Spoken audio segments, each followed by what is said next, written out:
But we begin with Chief Intelligence Correspondent Catherine Herridge here in Washington with what is new in this report and what it means. Good evening, Catherine. Well, thank you, Brett. Despite public assurances that they want to cooperate, the 83-page report found that Mrs. Clinton and her most senior aides refused interviews with government investigators. Today, top Republicans were quick to respond. Secretary Clinton created this vulnerability. Her statements on it thus far appear, at least on the surface at the beginning, to be untrue, and she needs to come clean. The report found that no one approved Clinton's unsecured personal server for State Department business.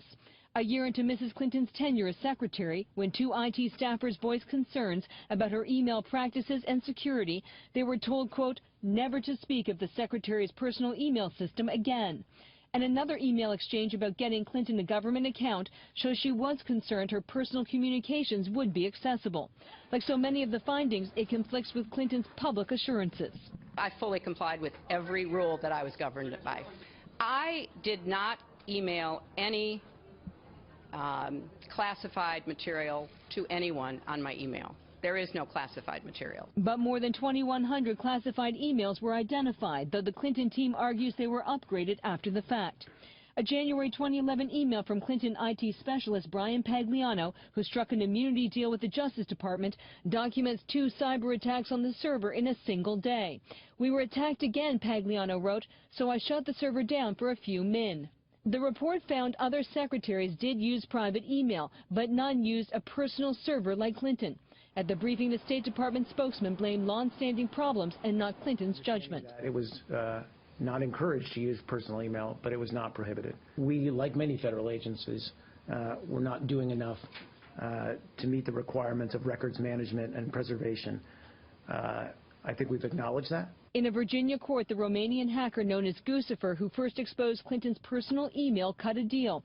He faces no more than 7 years, and in return, he promises to fully cooperate at any grand jury's trials or other proceedings.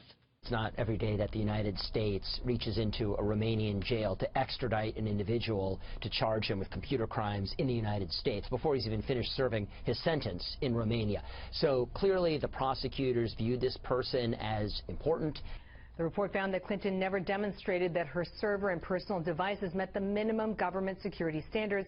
And while the campaign says there's no evidence the system was hacked, a congressional source briefed on the report said that is false and the issue was outside the scope of the Inspector General's work, Brett. With Pagliano and now this hacker Guccifer getting at least some deal with the Justice Department, I mean, it suggests they're tapping them for something. Look, the Justice Department and the FBI are very serious professional organizations, and they would not have cut a deal with the Romanian hacker Guccifer unless they felt he had something valuable to add. And in this particular case, based on our ongoing reporting, I do not believe in coincidences. Yeah.